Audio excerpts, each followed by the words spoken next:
आज काफ़ी देर हो गई थी। रात के 8 बज चुके थे। चंचल बार बार घड़ी की तरफ देख रही थी। घर जाकर खाना भी बनाना है। कोई मदद तो करेगा नहीं। बस दिमाग में यही चले जा रहा था। जैसे ही उसने घर में कदम रखा, मेघा जी ने अपना राग अलापना शुरू कर दिया। इतनी देर कैसे लग गई? ध्यान नहीं था क्या कि रात का खाना भी बनाना है? आज हॉस्पिटल में बहुत भीड़ थी। नंबर आते आते काफ़ी वक्त लग गया। अरे, तो खाना बनाकर चली जाती। कोई पता होता है कि हॉस्पिटल में कितना वक्त लगता है? आते समय घर के लिए सब्जियां ले आई क्या? कल सुबह जल्दी खाना बनेगा तो तैयारी तो अभी करनी पड़ेगी। उसे पता था हाल तो कोई पूछेगा नहीं, पर यह ज़रूर पूछेगा कि जो सामान लाना था वह लाई कि नहीं। सामान रखकर पानी का गिलास लिया ही था कि मेघा जी रसोई में भी आ गई। चंचल, एक काम करो, अभी के लिए तो सिर्फ रोटी और कोई सब्ज़ी और बूंदी का रायता बना लो, और फिर सुबह के लिए भी तैयारी करके रख देना। विनीत और नित्या, मेघा जी के छोटे बेटे बहू, जो कि दूसरे शहर में रहते हैं और कुछ दिनों के लिए यहाँ आए हुए हैं, सुबह 7 बजे यहाँ से निकल जाएंगे। तैयारी रहेगी तो खाना बनाने में देर नहीं लगेगी। ये कहकर मेघा जी जिस गति से रसोई में आई थी, उसी गति से चली भी गई। रसोई में चंचल अकेली खड़ी रह गई। उसे तो बोलने का मौका ही नहीं दिया, जबकि सबको पता है कि उसकी तबीयत खराब है। मन मार कर चंचल आटा गूंथने के लिए आटा निकाल ही रही होती है कि उसी समय आशीष, चंचल का पति, रसोई में आता है और चंचल को काम करते देखकर बोलता है, ये तुम क्या कर रही हो? खड़े रहने की तो हिम्मत नहीं है और तुम ऐसे में काम करने लगी हो। मैं क्या करूं आशीष? किसी ने मेरी तबीयत का नहीं पूछा, बस बताकर चले गए काम क्या करना है। अरे, तो माँ को कह देती। माँ और नित्या दोनों मिलकर खाना बना लेते। क्या माँ और नित्या दोनों को नहीं पता कि हम लोग हॉस्पिटल से आए हुए हैं?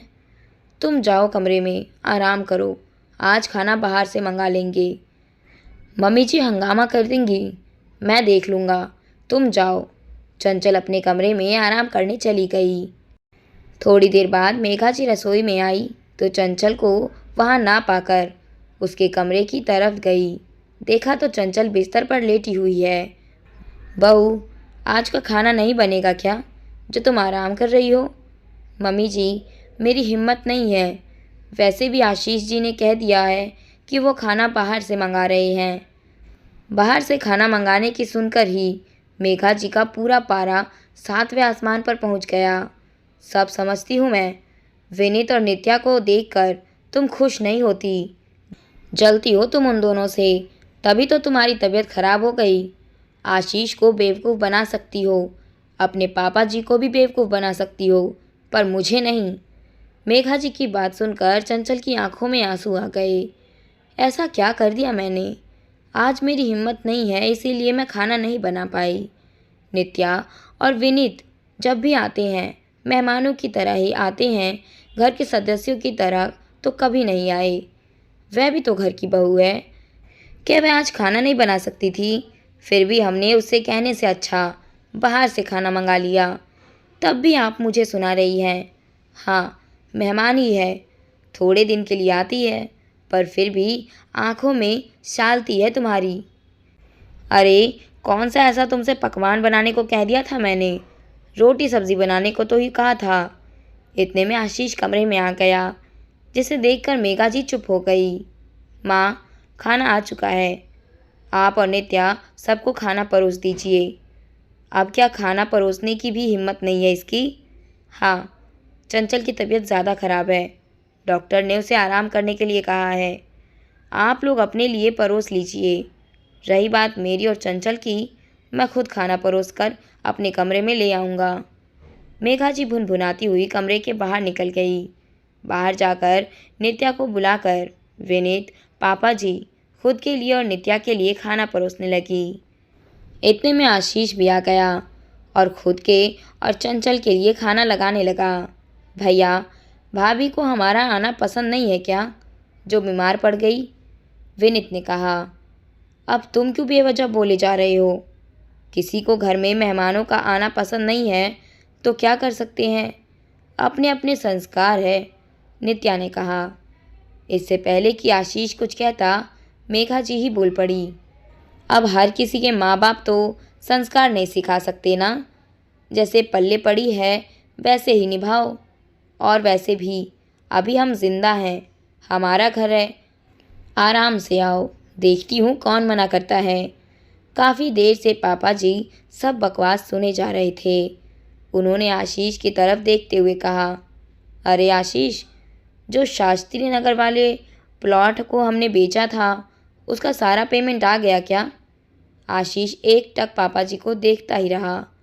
उसे कुछ समझ ही नहीं आया कि पापा जी ने ये क्या पूछा। पर इतना तो था कि सबकी निगाहें अब पापा जी की तरफ थी।